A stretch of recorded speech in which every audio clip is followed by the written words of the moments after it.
Paris, on a private estate, a 68-year-old screen legend lives with her husband and over 100 animals. Il y a César et Rosalie, Marius et Fanny. She seldom travels, except to promote animal rights.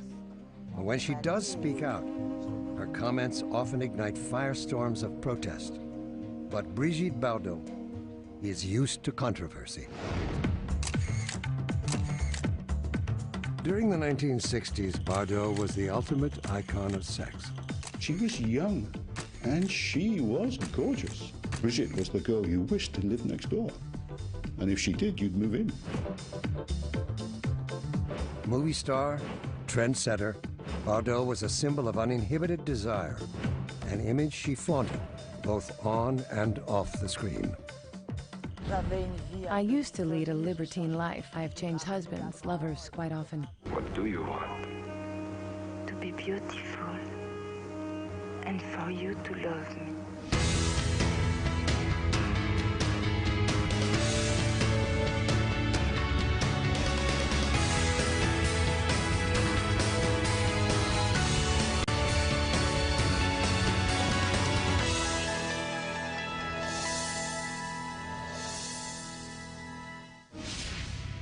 On September 28, 1934, not far from France's other symbol, the Eiffel Tower, Brigitte Anne-Marie Bardot was born in the Paris apartment of her parents. Her father, Louis Bardot, was a successful businessman. Her mother, Anne-Marie, was a strict homemaker who showed little tenderness toward Brigitte and her younger sister, Mijanou. Mummy and Daddy set the rules. The girls had to keep quiet. There wasn't too much freedom because it was a French family, and the children had to obey. The sensitive Brigitte fought for any sign of affection from her mother and father. But at age 7, an incident occurred that, in Brigitte's mind, alienated her forever from her parents. On the table, there was a very beautiful Chinese lamp, and we were under the table. We were playing Indians, and, well, the Indians pulled on the tablecloth. The Chinese lamp fell on the floor. And I remember that my parents were raving mad, and they said, "As of today, since you did such a stupid thing, you are no longer our daughter, and you will address us by using vous, the formal form of address, like a stranger would." It was as if a barrier, a wall had been erected in the warmth of my childhood with regard to my parents.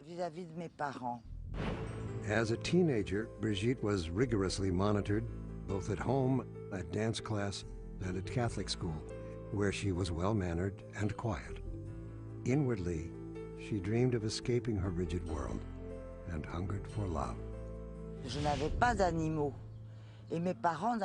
I did not have any animals, and my parents were not especially fond of animals. One day when they saw that I wanted to rescue a poor lost kitten, it was a big deal. We did find a way to keep the cat. One cat. It was a beautiful moment in my life as a little girl. Brigitte's socially ambitious mother pushed both of her girls to do well in school and in dance. She also encouraged her beautiful 14-year-old daughter to work as a model. She started modeling hats for a designer friend of her mother. These pictures got to magazines as important as Elle. In 1949, Brigitte was amazed when her photo was used as a last-minute replacement for the cover of France's Elle magazine. Brigitte's name was not listed, but her image captivated film director Marc Alaret, who dispatched his young assistant to find the mysterious model. The 21-year-old assistant was named Roger Vadim, and he also had dreams of directing. Vadim was a son of a Russian diplomat. He wasn't a tramp or anything like that. He was a well-brought-up young man, but a bit of a rebel. And rebels were famous in America, perhaps, but not in France. Vadim was exactly the opposite of what my parents would have wanted me to meet. What I mean is, he was the bohemian type, without any morality. He used to live as he pleased. I fell madly in love with this boy, who was so completely different from anybody I had ever known or seen in my life. Unlike his boss, Marc Alleret, Vadim sensed promise in the striking 14-year-old. As for Bardot's parents, they hated the brash young foreigner from the start. When Vadim would come to eat at our house, after he left, my mother would count her silver teaspoons because she was afraid that he might have taken them with him. But by the time Brigitte was 15, Vadim had secretly become her first lover. It was a very steamy love affair between the two. He was an expert lover. He taught her many things. Again, this was not Dad, this was someone else, this was freedom. Brigitte grew defiant and told her parents that she and Roger were getting married. Her father replied by brandishing a gun at Vadim and announced that Brigitte would not marry until age 18. Weeks later, his angry daughter responded with a half-hearted suicide attempt, putting her head in a gas oven. But if she and Vadim couldn't yet marry, they did unite professionally. He was writing scripts that she could do. He was trying to get other directors interested in her. He was making sure she was photographed at whatever function they could ever go to. He was training her for future stardom, and she loved it. In 1952, Roger got the ravishing 17-year-old her first acting job, a tiny part in the comedy Crazy for Love. Brigitte found the long hours of filming dull and unrewarding. But weeks later, Vadim secured his fiancée a co-starring role in the salacious 1952 drama, The Girl in the Bikini. The passionate story of a lonely girl on a lonely island with the hot blood of Corsica in her veins. Brigitte Bardot as an uninhibited child of nature stripped of all pretense. A lighthouse keeper's daughter who believes in dressing light. As far as the screen dares go with Brigitte Bardot, the girl in the bikini. Brigitte took great pleasure in outraging her parents with her skimpy on-screen wardrobe and a brief nude scene. 9 months later, the 18-year-old infuriated her parents once again by marrying Roger Vadim. But Louis Bardot put a final barrier in his daughter's path after the couple married in the civil service and days before their wedding ceremony in a church. We did not have an apartment, so that night we slept over at my parents' house. He slept on the couch in my father's office, and I slept in my own bedroom, and he was not even allowed to come in and kiss me goodnight. We did not really care. We had had our wedding night a long time ago. Now in total control of Brigitte, Vadim threw himself into finding her film roles. He molded her personality and movement into his fantasy image of a screen goddess. He's very much a Svengali shaping her. It's the Pygmalion story of the older man shaping the woman into, in this case, not only being his fantasy, but the fantasy of every man. He developed that wild and rebellious streak, which is a somewhat special trait of my personality. Vadim stage managed his wife's electrifying appearance at the 1953 Cannes Film Festival. By the 50s, events at Cannes, other than the films, became important. Who was seen on the beach? Whose bikini top fell off? What starlet went topless? Brigitte Bardot did a number of very carefully orchestrated appearances at Cannes that were also part of turning her into a star. At age 20, Brigitte made her English language film debut with a showy part in the British comedy Doctor at Sea. Are you allergic to anything? Ship's doctors, for example? Oh, I haven't noticed.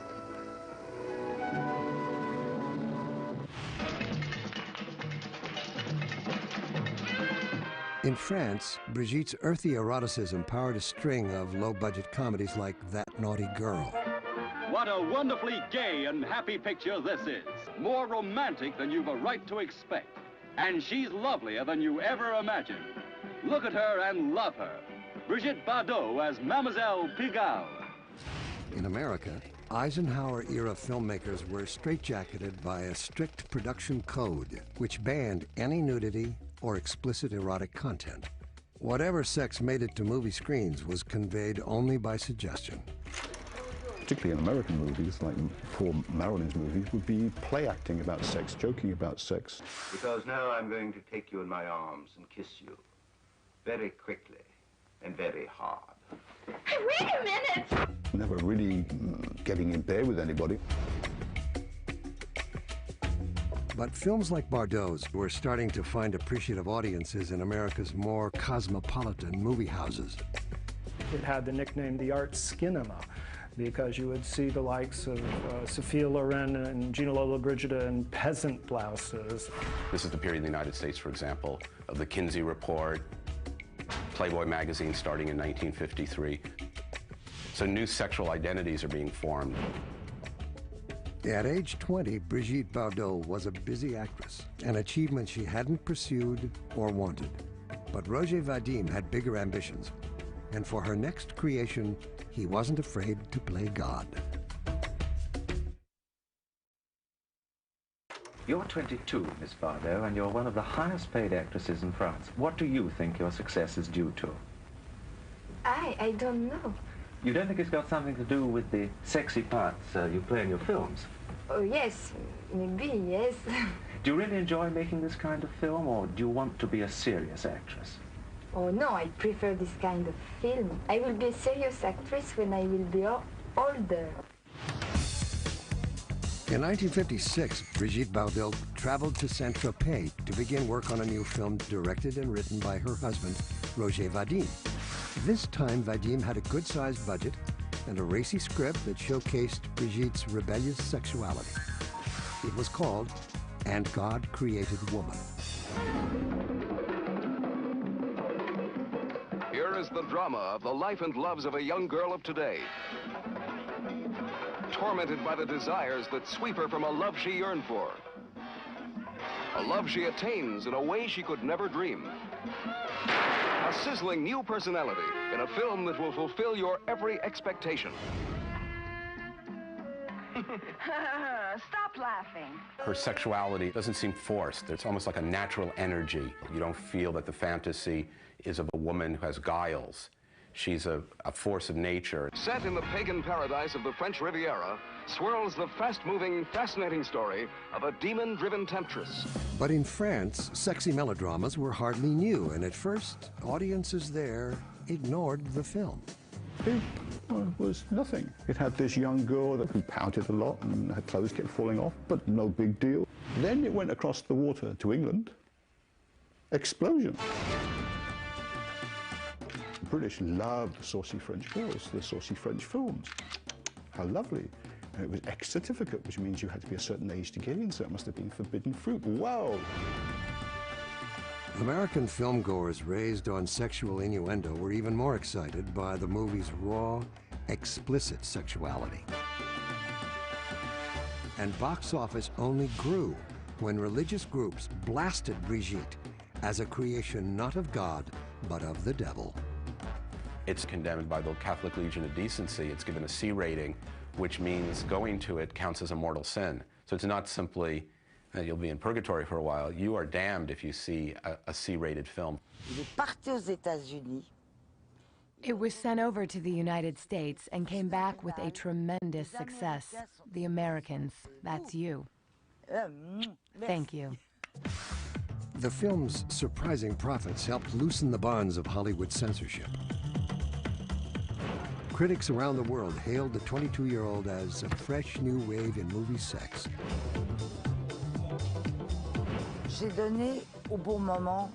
I gave a new image of the way you should be in life, in the movies. New, blonde, free, not stuffy, not hung up, not like a little lady's maid, no little corset, no little collar, no little thing, but stark naked. She was delivering. She took certain clothes off. She saw mainly her posterior. BB began to be Brigitte Bardot or bare bottom, one or the other. I used to show my behind. At the time, you were not supposed to show your behind. It was very shocking. Well, now it has become an absolutely normal occurrence.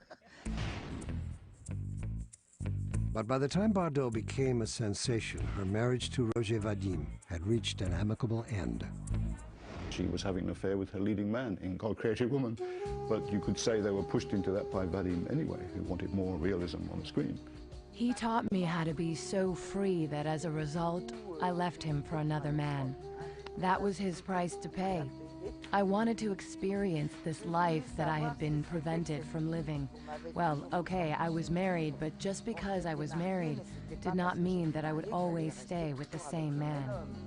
But obviously he opened the door for her. He opened the door to movies, he opened the door to sex, he opened the door to freedom. Bardot's wild eroticism ignited a string of French comedies and dramas. She'd become one of France's most celebrated exports, influencing perceptions of beauty around the world. You are something most unusual. In America, although you do your pictures in French, you are one of America's most popular actresses. Why? Do you have any idea why? I don't know. Our taste in bodies changed. Marilyn Monroe and Gina Lollobrigida and Sophia Loren were busty, voluptuous, over-endowed women. Brigitte Bardot was lithe and athletic. Bardot showed up in capri pants and sailor outfits and danced on tops of tables when she chose to wear clothes. Bardot had enjoyed the worldwide attention at first, but by 1959, the strong-willed 24-year-old was beginning to feel harassed by her celebrity. Cameramen and fans followed her everywhere, and the media that made Bardot a household name were beginning to turn against her. I was always criticized. They used to say, Brigitte Bardot, she's a sex kitten. She's the devil incarnated. She behaves outrageously. All my life, it's been like that. It is said that you are not a happy person.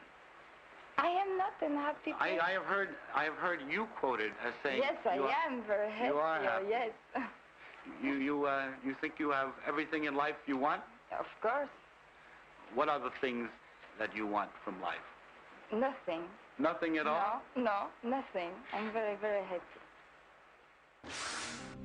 The press reveled in exposing each new visitor to Bardot's bedroom.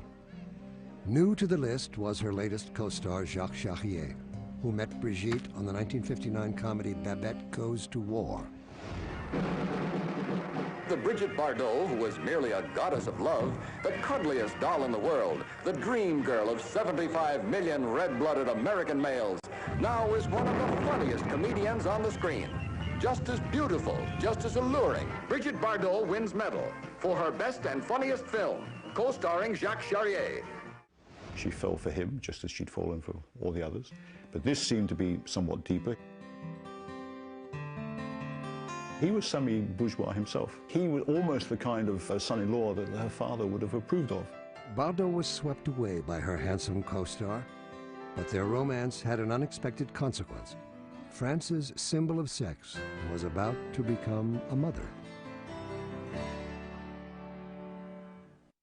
Thursday. Brigitte Bardot, at age 24, had no desire to be a parent.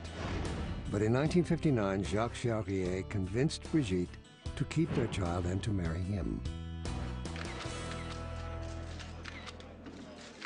It was a decision she regretted soon after their wedding. A paparazzi free-for-all. It was terrible. It was a nightmare. The photographers had forced their way into City Hall. It caused a scandal.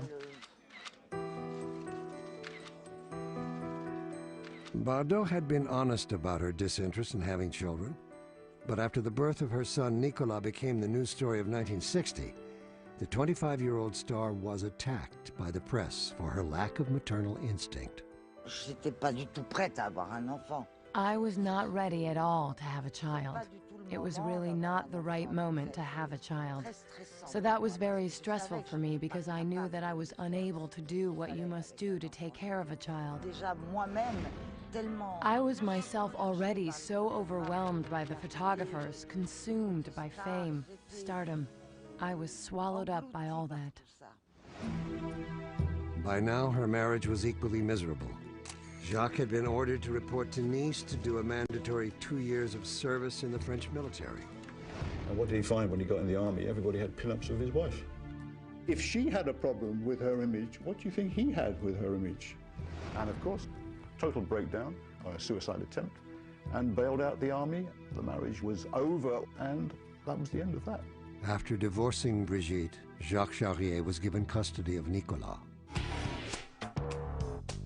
By now, Bardot was a deeply polarizing figure, the subject of fan mail and death threats, amid non-stop press coverage that pushed her closer to the edge of a breakdown.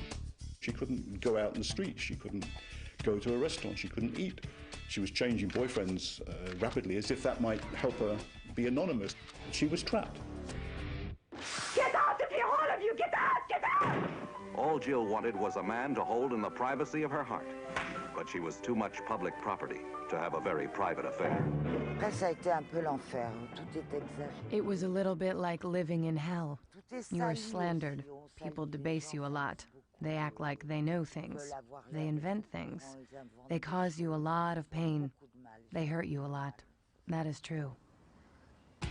She had a horrendous experience when she went to visit a friend and was going up in a lift, and a cleaning lady was in a lift and started screaming at her and trying to attack her with whatever implement she had in her hand, because you earn all this money by taking your clothes off, and my boys are over there in the war in Algeria, etc. That marked her for life. She was very scared to go out after something like that. This is the face. This is the woman. Bardot, the unforgettable. You decided to give up the sort of sexy role we're used to seeing you in. I'm not giving them up completely. I want to change, not to do always the same kind of parts. And I think the next film will be sexy. The next one after this. The 25-year-old's fragile grip on her emotions was about to take another hit. Her next film, the courtroom drama The Truth, was directed by Henri-Georges Clouzot, often called the French Alfred Hitchcock. Clouzot also shared Hitchcock's gift for manipulation, and although Bardot was proud of her performance, it was her most excruciating professional experience.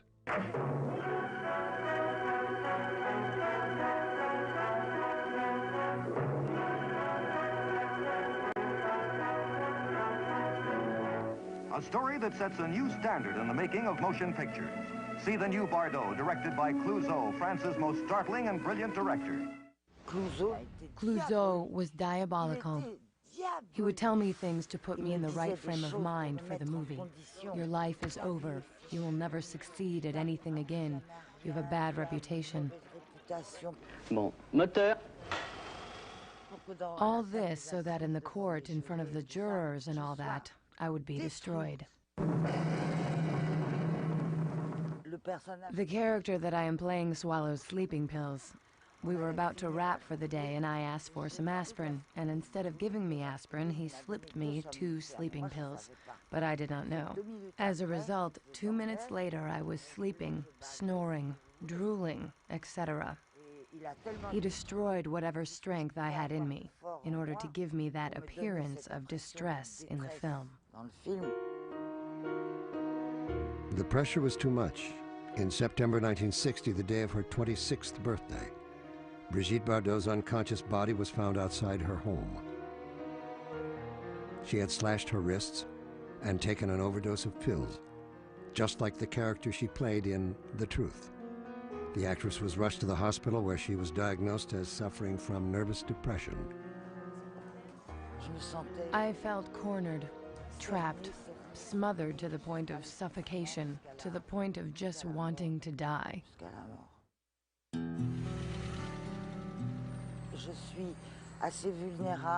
I am pretty vulnerable. I am very different from being a star. Inside myself, I am not a star at all. I need to be protected, to be taken care of, and, well, at the same time, I also want to be very bossy and rule with an iron hand. It is very difficult to live with me. I even have trouble putting up with myself.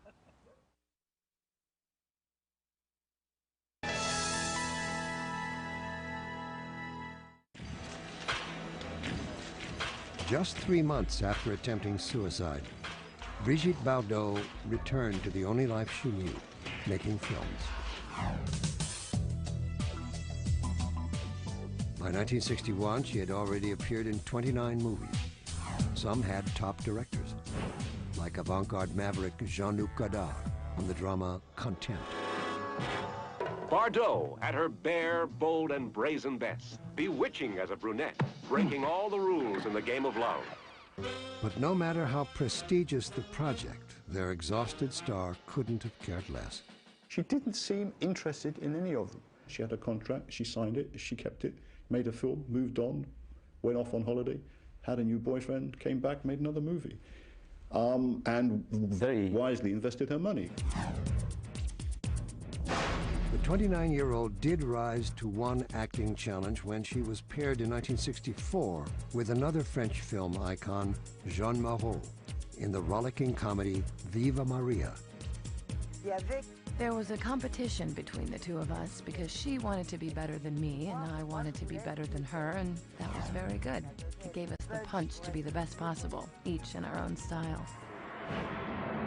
Viva Bardot! Viva Moreau! Viva Maria! For years, Brigitte had resisted offers to come to America. In 1965, a major press push for Viva Maria finally took Bardot to New York and Los Angeles. America got its first close-up look at the French sex goddess. As for Bardot, she would have seen more of America by watching TV at home. Ça a été extraordinaire.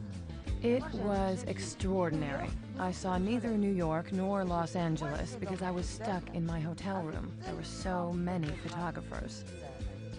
A shard of flashbulb hit me in the eye. It damaged my retina, and I had to wear a black eye patch for I don't know how long. It was complete insanity.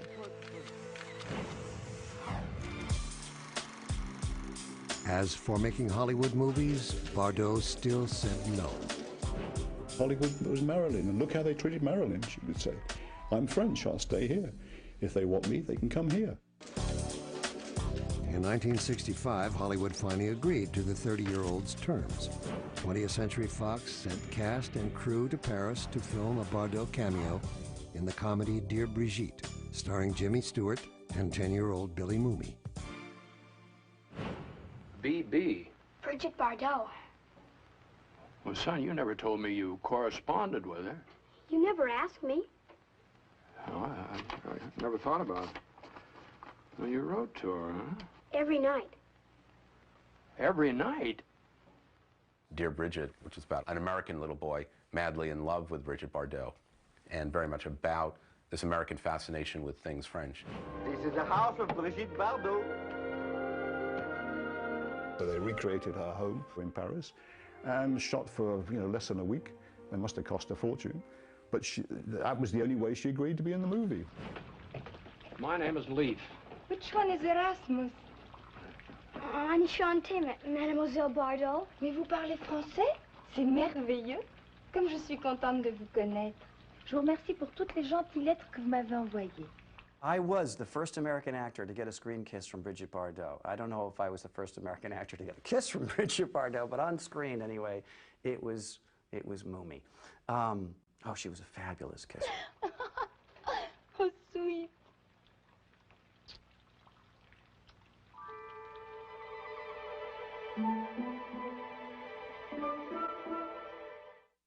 '20th Century Fox took a look at the dailies, and we went back and did it again the next day because they felt she was showing too much cleavage. And they had her put a corsage on her dress right at the base of her cleavage. Erasmus, have you lost your tongue? Don't you want to say something, Raz? Well, I sat next to her, like, with her arm around me for many hours the first day before the corsage was added. And though I was only 10 years old, I was well aware of the opportunity I had to get a great view of her entire being. And it was indeed a great view. Where are you taking her? To my bedroom. We'll be back. I remember how extremely professional James Stewart was. It made quite an impression on me, and I said to myself, this is the way American people work. Very disciplined, very professional. And I think that is why I would have never been able to have a career in the United States. I am too crazy.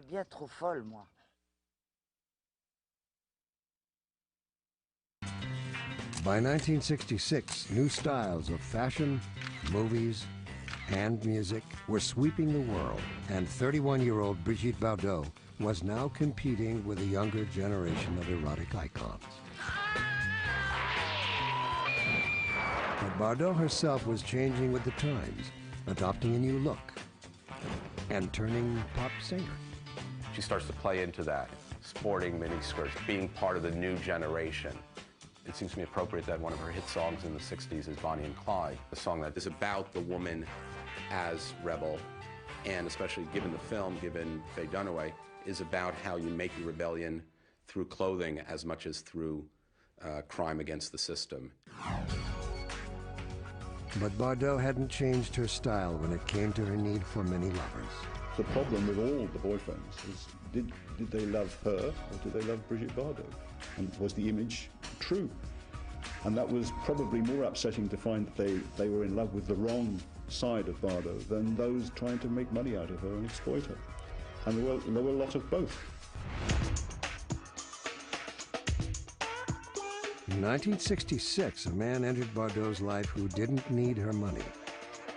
Gunter Sachs was a millionaire industrialist and playboy whose courtship of the superstar was unexpected, unrelenting, and outrageous. I was completely stunned, delighted. He took a helicopter, and from above he just dropped roses that fell all over the garden. One day he took a helicopter, threw his suitcases in the ocean, dived in, and he arrived here with his suitcases, swimming, Vuitton suitcases.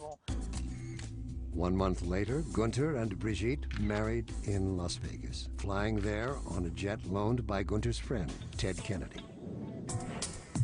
Bardot's lifestyle seemed the height of glamour, but her movies were starting to misfire at the box office.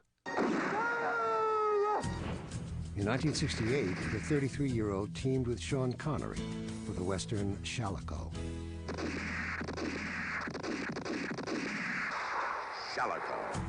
But instead of fireworks between BB and James Bond, there was only fizzle. I would like very much for you to make love to me. But it's impossible. What if I just took what I wanted? I would kill you. Well, at least I'd die happy.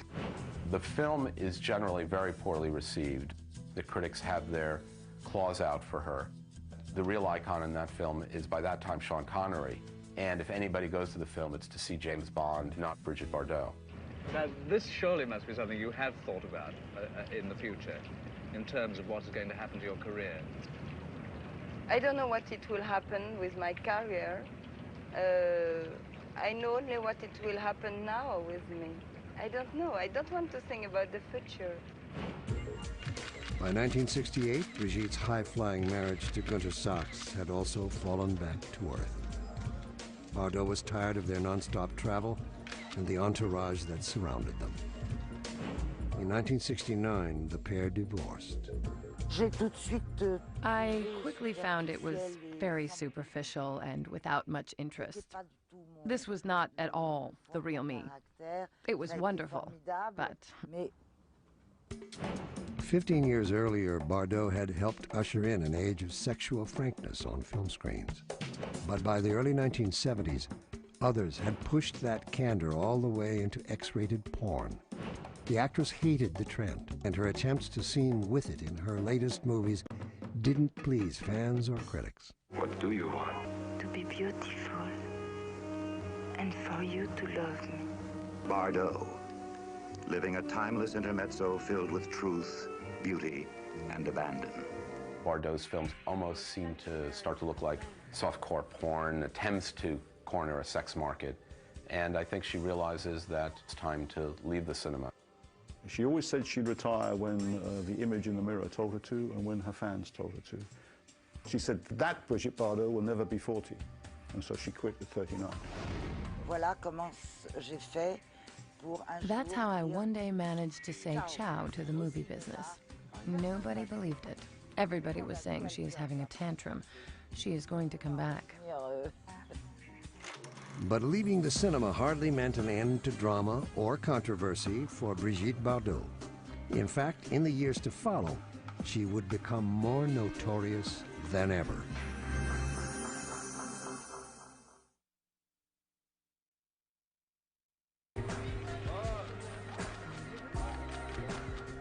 Throughout the 1970s, Brigitte Bardot continued to be hounded by photographers.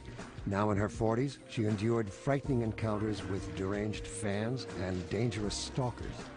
These experiences darkened her perception of the world around her. There are people who came here, who broke into my living room, who spent the night in my bed. There are people who arrived with their baggage in hand, saying they were coming to spend 1 week. All men. I was very vulnerable when I was alone. As her 50th birthday approached, Bardot felt lonely and frustrated. Attempts to connect with her estranged son, Nicolas, had failed on both sides. She also fought a private and successful battle with breast cancer. But one cause did make Brigitte feel that life was worth living. Bardot's passion for animals could be traced back to her childhood, a time when she transferred affection she missed at home to whatever four-legged creatures she could find. Yes, I love dogs. What kind of dog have you got? I have a little black spaniel cocker. In the 1970s, the former actress turned that passion into a purpose for living. La vivisection. Vivisection, slaughterhouses. These things moved me deeply. I was outraged, and I thought it was important that somebody famous condemn all these things that man has done to animals. During the 1980s, Bardot became increasingly outspoken, protesting the clubbing of seals in Canada and Greenland, and meeting with French President François Mitterrand and other world leaders. For her, animals are almost the male species. She prefers them to men. She once said when she sold all her things to raise money for the foundation, all her proud possessions, photos and dresses from movies, etc., she said, I've given my best years to man, and I'll give the rest of my years to animals. In 1986, the 52-year-old launched the Brigitte Bardot Foundation. Within a decade, it boasted 27,000 members in 42 countries and a list of accomplishments around the globe. I have chosen the most difficult fight, the most despised and also the most important in my eyes. It is defending and protecting animals, especially since animals have no way to defend themselves.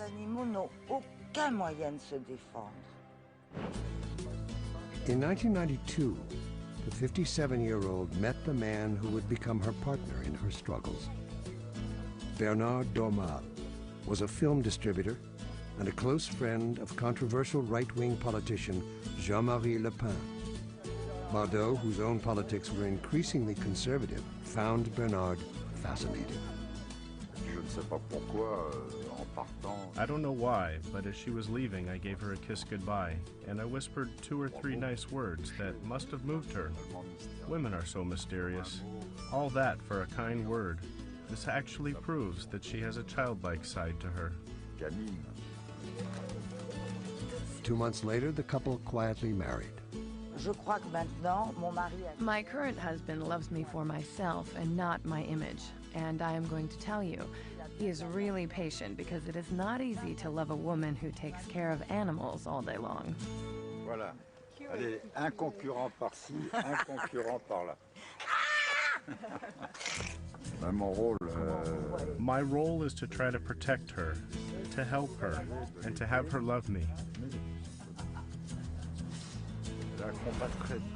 She leads a very difficult fight, which tires her tremendously, and I wish that from time to time she would leave more time for herself.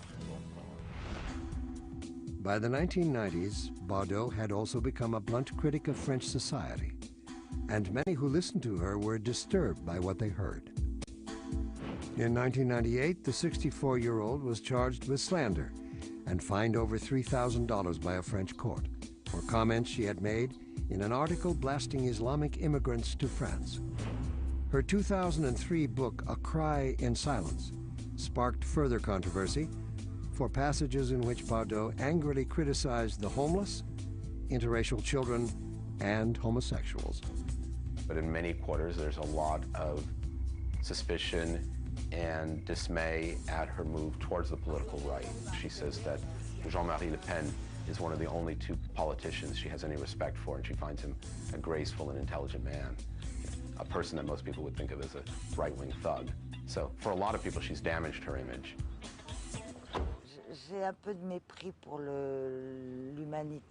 I have a slight despising for humanity in general. I find that human beings have become inhuman, very close to being like robots.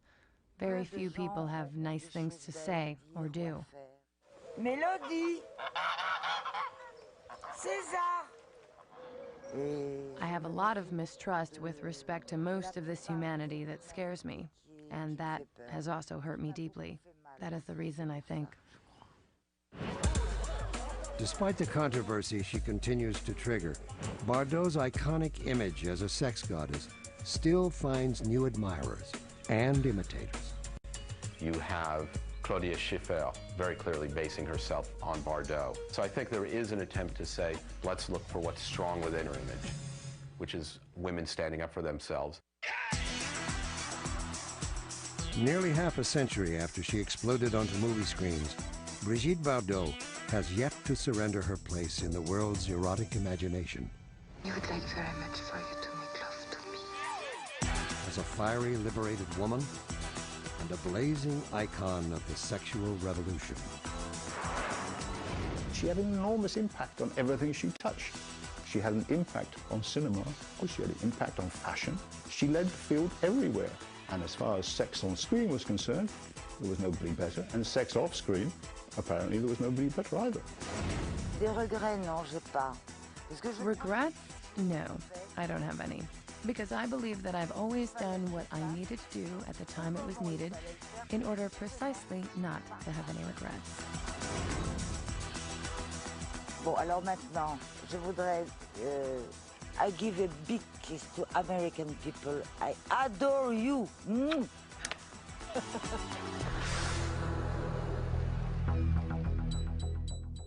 Despite her desire to avoid the spotlight, controversy continued to swirl around Brigitte Bardot in May 2004, when she was charged with inciting racial hatred in her best-selling book, A Cry in Silence, by expressing worries about the infiltration of France by Islamic immigrants.